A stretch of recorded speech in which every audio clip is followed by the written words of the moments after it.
Halo semuanya, balik lagi di channel Cerita Film. Kali ini Mimin akan menceritakan sebuah film yang bertemakan pembalasan dendam berjudul My Name is Vendetta.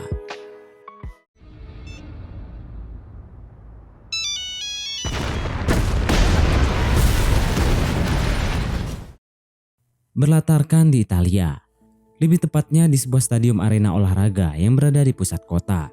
Terlihatlah sepasang suami istri bernama Santo Romeo dan Ingrid, yang dimana saat itu mereka sedang menonton pertandingan es hoki yang salah satu timnya diikuti oleh putri sematawayang mereka bernama Sophia. Walau sempat terjadi kericuhan akibat salah satu dari tim lawan yang dengan sengaja melakukan kecurangan pada tim Sophia, namun pada akhirnya Sophia berhasil membawa timnya menuju kemenangan setelah memasukkan puck ke dalam gawang dari jarak yang cukup jauh.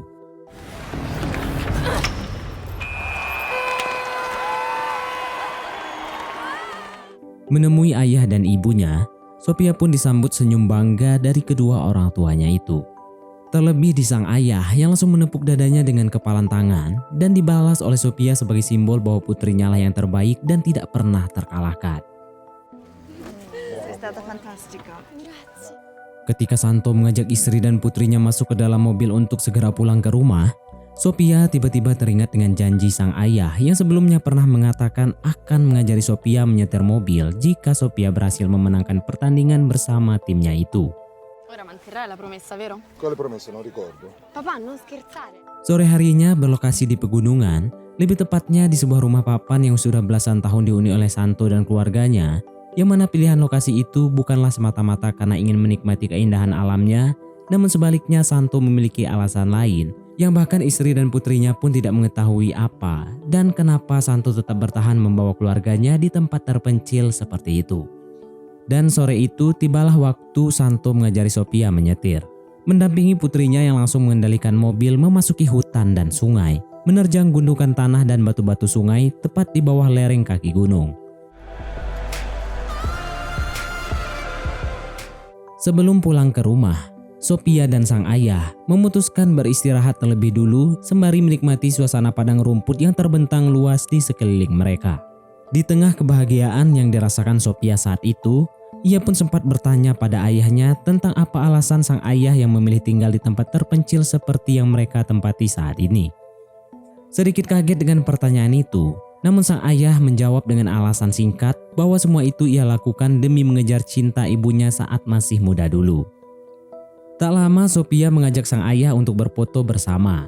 Namun sang ayah yang diketahui selalu menolak untuk diajak berfoto, tentu saja lagi-lagi menolak permintaan Sophia tanpa memberikan alasan kenapa dia selalu anti terhadap kamera dan sosial media. Namun ketika sang ayah lengah dan terlihat sedang fokus memperbaiki kaca spion mobil, tanpa ia sadari Sophia memotretnya secara diam-diam. Lalu saat itu juga dengan polosnya Sophia mengunggah foto tersebut ke akun Instagram miliknya. Namun sial, Sophia yang saking senangnya tidak menyadari kalau unggahannya tersebut adalah awal dari sebuah malapetaka, di mana unggahannya tersebut langsung terbaca oleh sistem biometrik yang mengirimkan sinyal kepada seorang mafia yang selama ini mencari dan memburu sang ayah. Singkat cerita, di keesokan harinya Santo kembali melakukan pekerjaannya, di mana diketahui Santo membuka sebuah usaha olahan pemotongan kayu yang selama ini juga dibantu oleh abang iparnya bernama Patrick. Sore itu sebelum malam menjemput, Santo teringat dengan putrinya yang ternyata masih berada di tempat latihan arena hoki. Namun setelah menyadari bahwa alat mesin pemotong kayu miliknya mengalami kerusakan, pada akhirnya ia pun meminta bantuan Patrick untuk menjemput Sophia di tempat latihan. Sementara dia sendiri memutuskan untuk memperbaiki mesin pemotong kayu tersebut agar besok hari alat itu sudah bisa kembali digunakan. Setibanya mereka di rumah, Ingrid pun menyambut kedatangan Sophia putrinya dan juga abang kandungnya. Patrick dan Ingrid pun mengobrol di ruang makan, sementara Sophia naik ke kamarnya yang berada di lantai atas untuk mengganti pakaian. Di tengah obrolan, Patrick dan Ingrid tak menyadari dua orang tamu tak diundang tiba-tiba masuk ke dalam rumah hingga dengan beringas mereka menghantamkan sebuah linggis ke kepala Ingrid hingga membuatnya ambruk terkapar. Teriakan Ingrid di ruang tamu membuat Patrick pun menyusul ke arah teriakan adiknya. Namun sial, dua pria itu tanpa basa-basi kembali melayangkan linggis tersebut ke arah wajah Patrick. Dan saat itu juga Patrick dan Ingrid pun dinyatakan tewas mengenaskan detik itu juga. Sempat mendengar teriakan dan keributan di bawah sana, Sophia dengan segera keluar dari kamarnya untuk kemudian mencoba turun melalui anak tangga. Namun betapa kagetnya Sophia. Langkahnya pun seketika terhenti ketika di bawah sana ia melihat ibunya dan sang paman sudah terkapar tak berdaya bersimpah darah. Sophia yang masih syok dengan apa yang ia saksikan, terpaksa ia pun harus berlari untuk menyelamatkan diri ketika dua orang tak dikenal tersebut melihat Sophia dan mengejarnya.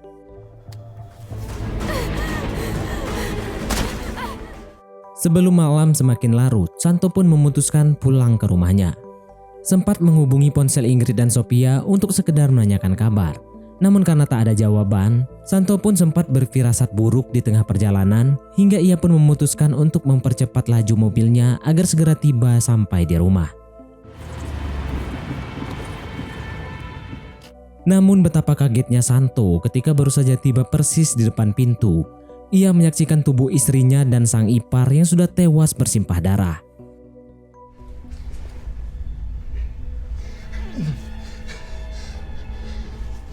Hanya dalam hitungan jam, Santo dan Sophia merasakan dunia mereka seakan-akan berhenti berputar. Terlebih-lebih, Sophia yang tidak tahu apa-apa dengan peristiwa itu yang harus menewaskan ibu kandungnya sendiri.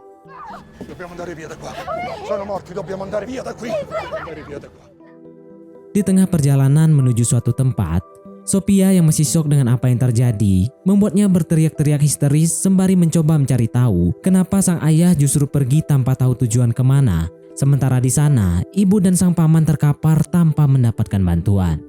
Santo pun yang juga saat itu merasakan kehilangan atas kematian sang istri, tentu saja semakin panik dengan teriakan putrinya tersebut, hingga membuatnya pun sulit berkonsentrasi dan akhirnya ia membentak Sophia dengan mengatakan kalau dia tidak dapat menceritakan alasan di waktu yang sangat-sangat tidak tepat seperti ini.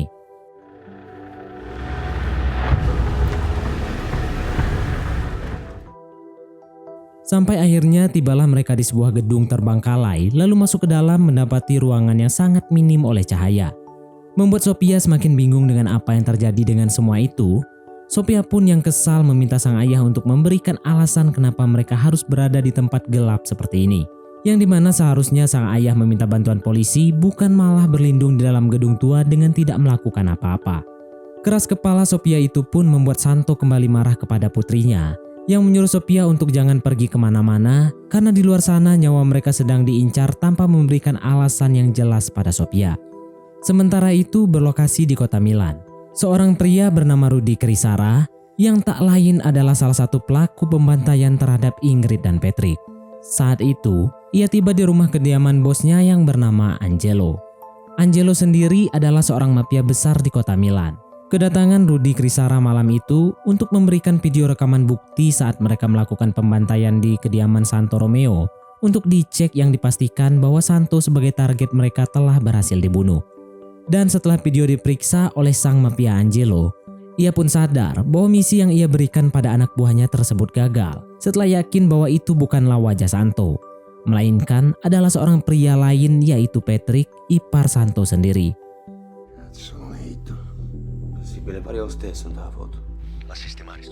Di sisi lain, Sophia sudah tak tahan lagi dengan sikap sang ayah yang hanya menyuruhnya berdiam diri di dalam gedung tua itu. Hingga pada akhirnya sang ayah membuka suara dengan memberitahukan apa yang sebenarnya terjadi. Dalam ceritanya itu akan membawa kita ke dalam masa lalu kelam Santo, di mana sebelum bertemu dengan ibunya Sophia, Santo diketahui adalah seorang mantan pembunuh bayaran yang sangat bengis, brutal dan sadis, yaitu salah satu kelompok mafia Sicilian Italia yang tak lain adalah saingan dari mafia Angelo sendiri. Namun sial pada waktu itu Santo diberikan misi untuk membunuh putra sulung Angelo bernama Partusi. Dan ketika misi itu berhasil ia lakukan, Santo pun memutuskan untuk berhenti sebagai pembunuh bayaran dengan menyamarkan nama aslinya yaitu Domenico Pranse menjadi Santo Romeo.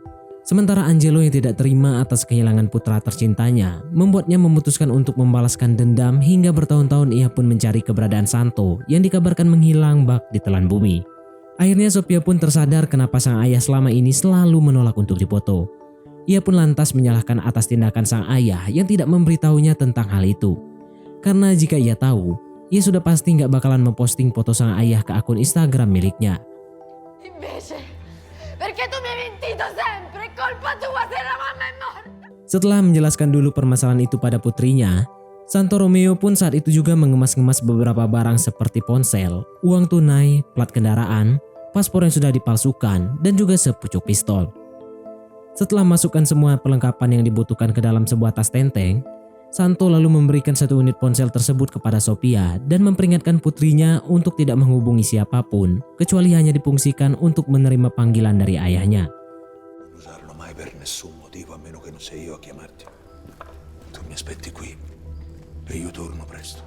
Berangkatlah Santo meninggalkan putrinya seorang diri di dalam sana. Sementara dalam kesendiriannya, Sophia justru berpikir bahwa sang ayah tidak bisa lagi diandalkan.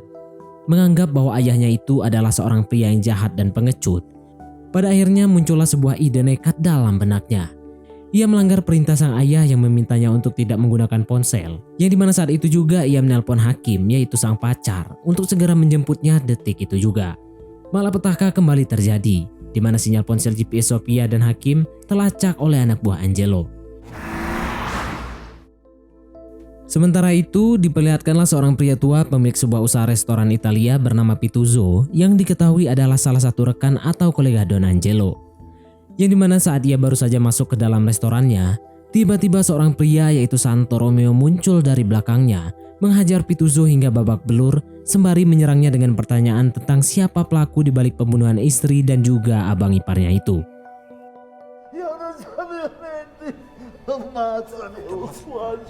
Questo non mi ha bisogno come faccio di vita. Stai Marino Gallo. Di waktu yang bersamaan, Hakim baru saja tiba di lokasi gedung tua. Tanpa perlu menunggu waktu lama, Sophia pun langsung naik ke atas motornya dan saat itu juga mereka segera meninggalkan lokasi gedung tua itu. Namun sial sesial-sialnya, tepat di persimpangan jalan mereka berpapasan dengan sebuah mobil yang tak lain adalah anak buah suruhan dari Angelo.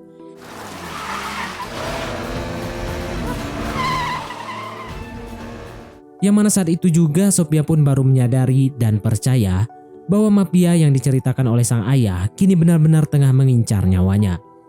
Sementara itu Santo yang baru saja tiba di lokasi gedung tua, ia pun tiba-tiba kaget ketika tidak mendapati putrinya di dalam sana. Sehingga dengan gerakan cepatnya pun segera meninggalkan lokasi gedung untuk mencari putri semata wayangnya itu. Kejar-kejaran terus berlanjut hingga memasuki hutan, di mana motor yang dikendalikan oleh Hakim akhirnya terperosok hingga membuat mereka pun terjatuh setelah berusaha menghindari peluru yang datang secara bertubi-tubi. Dan detik itu juga akibat kecerobohan Sophia, Hakim pun akhirnya tewas setelah mendapatkan tembakan peluru yang bersarang di kepalanya.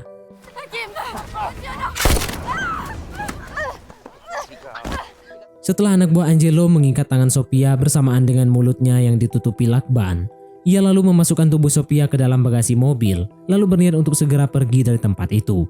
Namun tiba-tiba,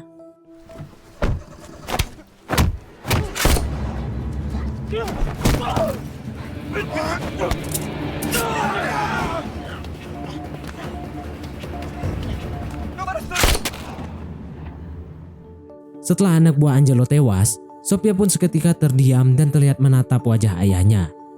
Rasa penyesalan pun menyelimuti hati dan pikirannya setelah kecerobohannya yang kedua kalinya harus menghilangkan nyawa Hakim kekasihnya itu. Mengalami luka pada perutnya yang terus-menerus mengeluarkan darah, Santo pun berhenti di sebuah Indomaret yang ada di pinggiran jalan sembari meminta Sophia untuk tetap menutup kepalanya dengan jaket hoodie-nya. Santo kemudian memasuki toilet untuk membersihkan lukanya. Sementara Sophia masuk ke dalam Indomaret untuk membeli tisu dan perban untuk luka sang ayah. Di waktu yang hampir bersamaan, Sophia melihat sebuah berita yang menginformasikan tentang pembunuhan Ingrid dan Patrick, yang mana pemberitaan itu justru menyudutkan Santo sebagai pelaku atas pembunuhan pada keluarganya sendiri.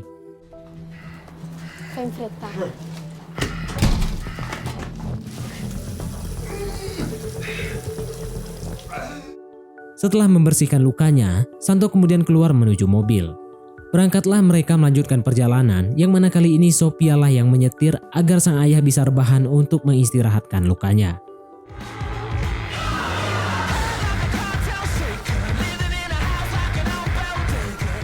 Sementara itu di kediaman Angelo, sang mafia ini pun mengobrol dengan putra bungsunya bernama Michel, seorang manajer bank swasta milik ayahnya sendiri. Di tengah obrolan, Angelo memberitahu sebuah informasi pada Michelle, mengatakan bahwa salah seorang rekannya bernama Pituzzo baru saja ditemukan tewas di dalam restoran miliknya. Hal itu pun sempat membuat Michelle khawatir dengan keselamatan mereka.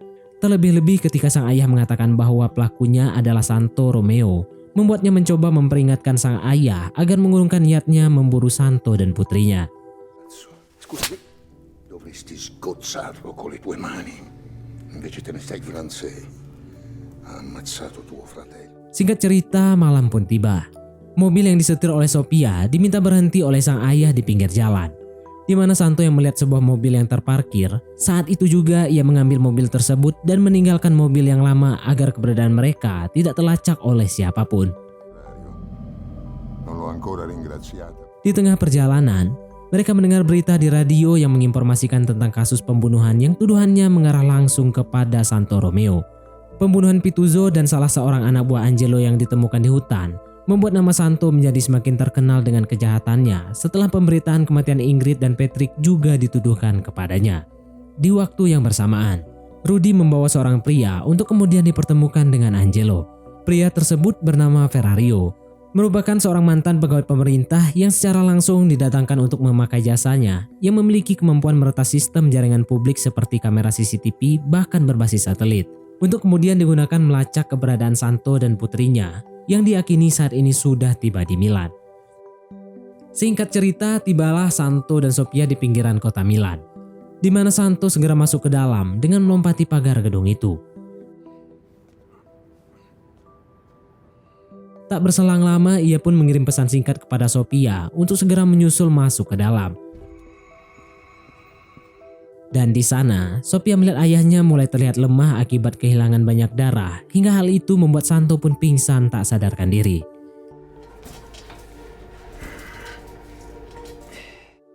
Melihat ayahnya sedang dalam keadaan tidak baik-baik saja, membuat Sophia pun terlihat begitu sangat panik. Tak peduli apapun yang terjadi, Sophia segera keluar dari sana dan secara tidak sengaja menemukan sebuah klinik farmasi ilegal yang dijadikan tempat aborsi.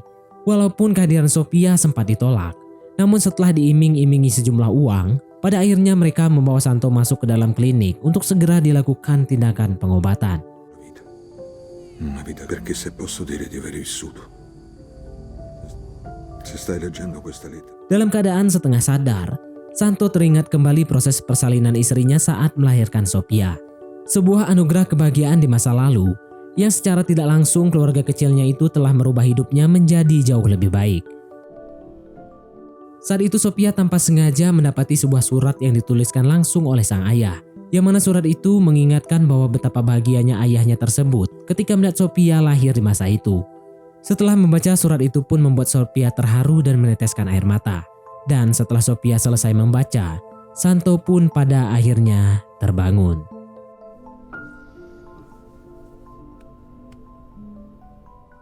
Di keesokan paginya setelah merasa kondisinya sudah mulai pulih, Santo saat itu juga memutuskan untuk segera pergi dari sana dengan menggambarkan sebuah instruksi cara menyalakan mesin mobil tanpa kunci untuk kemudian diberikan kepada Sophia putrinya. Di waktu yang hampir bersamaan berlokasi di tempat kerja Ferrario sang mantan pegawai pemerintahan, ia segera melakukan pelacakan lokasi keberadaan Santo dan Sophia. Hingga benar saja, beberapa orang anggota pun berhasil melacak keberadaan Sophia yang terlihat berjalan mendatangi sebuah klinik farmasi tadi malam. Tak perlu menunggu waktu yang lama, Rudy bersama beberapa orang anak buahnya dengan segera mendatangi klinik tersebut, mengendap-endap masuk ke dalam hingga menodongkan pistol ke arah seorang dokter untuk kemudian memaksanya untuk memberitahu posisi Santo saat ini juga. Namun tiba-tiba,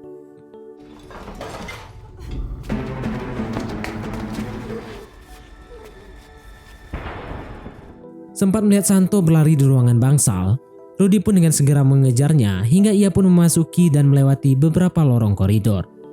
Setelah lumayan jauh menelusuri, langkahnya pun harus terhenti tepat di anak tangga ketika tiba-tiba Santo muncul dan baku hantam pun terjadi.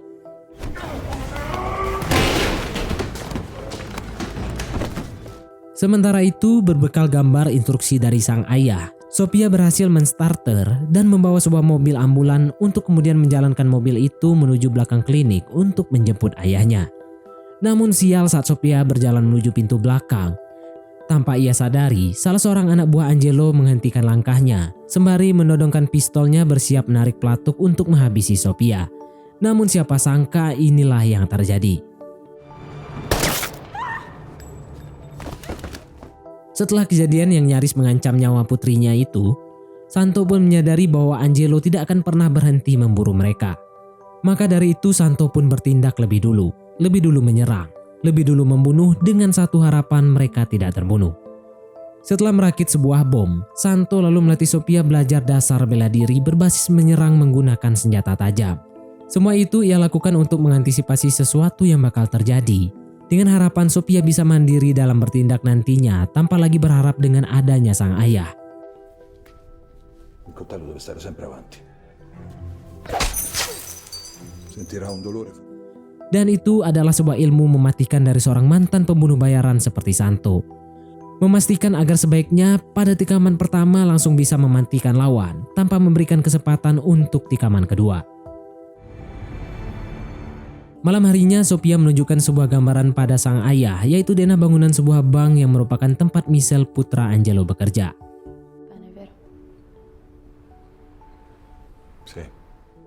Singkat cerita, di keesokan paginya, Santo dan Sophia pun memulai aksinya.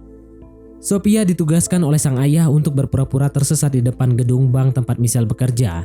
Yang sebenarnya di sana Sophia mencoba mencari tahu seberapa ketat penjagaan di sekitar gedung dengan memotret aktivitas para penjaga. Setelah menerima beberapa foto dari Sophia, Santo pun yang merasa bahwa keadaan di sana aman untuk dimasuki, ia pun diam-diam memasuki mobil seorang penjaga dan tiba-tiba di tengah todongan senjata yang terarah langsung ke kepalanya. Mau tidak mau sang penjaga pun pada akhirnya dengan terpaksa membawa Santo masuk ke dalam basement, lalu dipukul dengan cukup keras hingga membuatnya pingsan. Scendi. Vieni qui.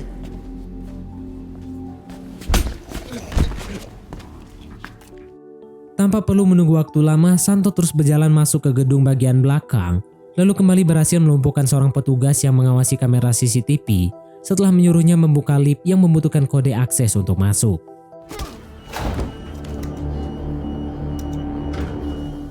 Setelah berhasil memasuki gedung yang dipenuhi para karyawan bank, secara bersamaan Sophia di bawah sana meledakkan sebuah bom hingga membuat perhatian mereka teralihkan dengan suara ledakan. Memanfaatkan momen itu, Santo pun dengan cepat berjalan memasuki ruangan Michelle. Dan saat itu juga, Santo pun menyandra putra bungsu dari Angelo tersebut. Fermi! Fermi! Metti giù la pistola! Io non c'entro nulla.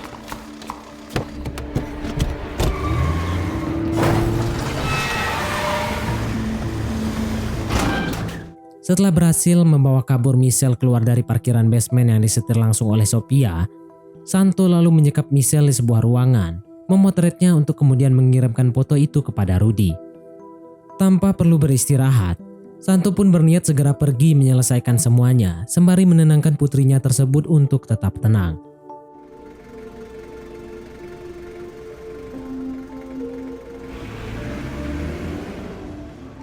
Sementara itu Rudy memberitahukan sebuah informasi kepada bosnya bahwa Santo telah menculik Michelle, yang mana hal itu membuat Angelo terlihat sedikit panik. Terlebih-lebih ketika mendengar sebuah pesan suara dari Santo yang mengancamnya dengan mengatakan agar sebaiknya Angelo menyerahkan diri pada polisi dan mengakui kejahatannya selama 30 tahun terakhir. Dan jika berita tentang kejahatannya tidak juga termuat di media koran dan televisi, maka Santo dengan terpaksa akan membunuh Michelle. Namun ancaman itu sepertinya tidak diindahkan oleh Angelo. Ia justru menyuruh Rudy untuk menghubungi Ferrario untuk membantu Rudy melakukan penyerangan terhadap Santo di lokasi pertemuan. Tak berselang lama datanglah Ferrario. Ia segera melacak dan berhasil menemukan lokasi Santo yang berada di depo kereta api terbengkalai. Yang dimana saat itu juga Rudy segera berangkat setelah diperintahkan oleh Angelo untuk tidak gagal melakukan pemburuan kali ini. Rudy, stavolta non devi sbagliare. Setibanya di sana, Rudy dan beberapa orang anggotanya pun segera turun dari mobil. Tak berselang lama mereka menemukan sebuah mobil ambulan yang diyakini itu mobil adalah dibawa oleh Santo. Namun tiba-tiba, tembakan Santo yang ia lepaskan dari dalam gerbong kereta berhasil melumpuhkan 2 orang gangster.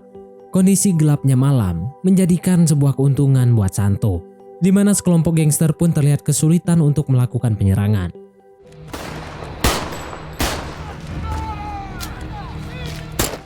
Santo terus berlari dengan bebas mencari posisi ternyaman untuk melakukan serangan selanjutnya. Hingga di waktu yang dirasa cukup tepat, Santo pun menekan pemicu dari sebuah bom hingga kembali menewaskan beberapa orang komplotan Rudy. Rudy yang mulai terlihat panik menyaksikan anak buahnya mulai tewas satu persatu, ia pun dengan terpaksa memberanikan diri memasuki gerbong kereta untuk mencari dan membunuh Santo. Namun tiba-tiba,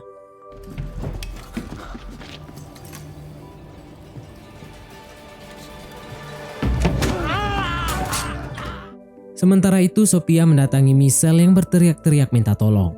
Dan di dalam sana, Sophia pun melepaskan penutup mulut Michelle, yang dimana Michelle meminta agar Sophia melepaskannya, sembari mempengaruhi Sophia dengan menjelek-jelekan kedua ayah mereka sendiri yang dianggap seorang pembunuh. Tak menggubris perkataan Michelle yang terus berteriak minta tolong, Sophia pun meninggalkan ruangan tersebut untuk kemudian berjalan mengangkat telepon yang tiba-tiba berdering. Ciao piccolo, sono io. Ternyata itu adalah panggilan dari sang ayah, memberitahu Sophia bahwa rencana mereka tidak akan berjalan dengan lancar, di mana sekalipun sang ayah bisa menuntaskan balas dendamnya dengan menghabisi Angelo dan anak buahnya, pihak kepolisian tetap menganggapnya sebagai seorang pelaku kriminal yang harus segera dibunuh dan dilenyapkan. Tanpa mereka sadari, komunikasi dari suara telepon mereka terlacak oleh pihak kepolisian, dan saat itu juga satuan kepolisian pun dikerahkan untuk memburu Santo dengan menetapkannya sebagai tersangka pembunuhan berantai. Tangisan Sophia pun seketika meledak. Ia tak menyangka jika kebersamaannya dengan sang ayah tak lama lagi akan segera berakhir. Ma che stai dicendo? Non capisco. Io sto bene.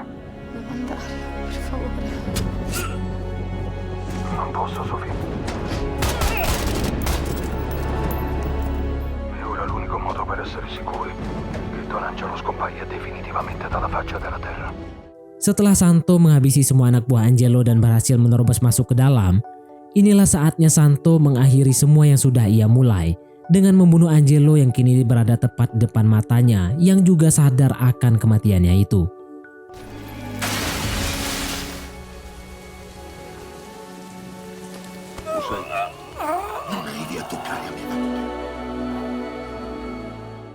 Setelah Angelo tewas dengan cukup mengenaskan, Santo kemudian berjalan perlahan keluar dari gedung tersebut.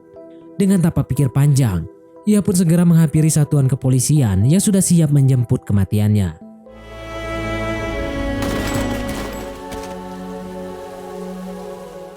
Saat itu juga dunia Sophia pun seakan-akan terasa berhenti berputar. Teriakan sang ayah dari balik telepon memutuskan perbincangan mereka, bersamaan dengan datangnya para petugas yang mengamankan Sophia dan Michelle.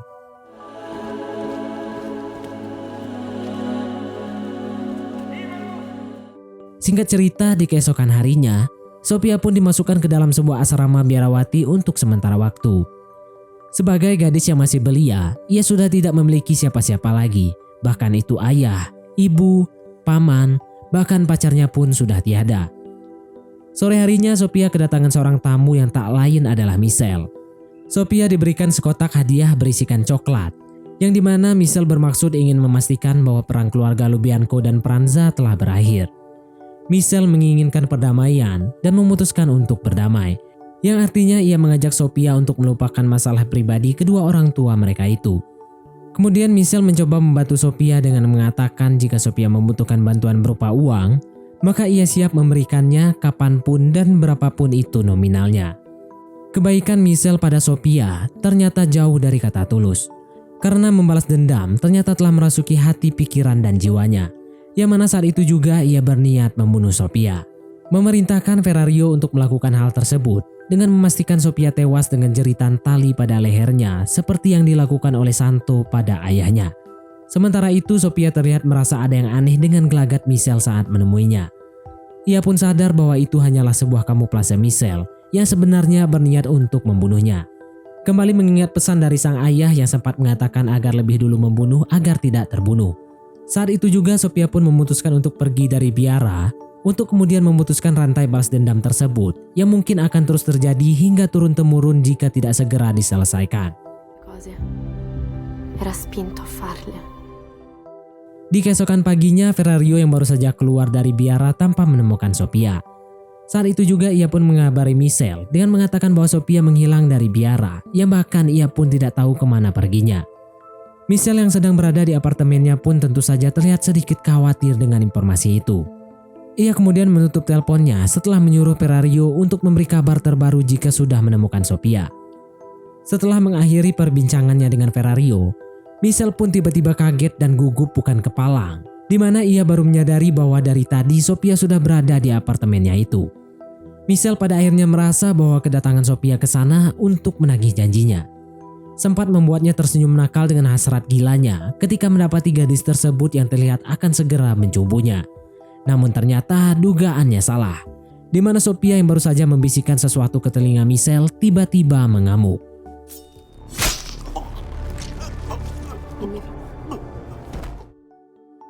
Setelah memutuskan rantai balas dendam itu, Sophia pun dipastikan bisa hidup dengan tenang, menjalani masa depan dengan damai bersama keluarganya nanti tanpa harus khawatir jika keturunan dari Lubianco akan memburu keluarganya kelak. Sophia kemudian melangkahkan kakinya sejauh mungkin meninggalkan trauma di masa lalu dan film pun tamat. Mungkin sampai di sini saja teman-teman untuk alur cerita film kita kali ini. Terima kasih buat teman-teman yang telah mengikuti alur cerita film ini sampai dengan selesai. Sekian dari saya, sampai jumpa di konten berikutnya.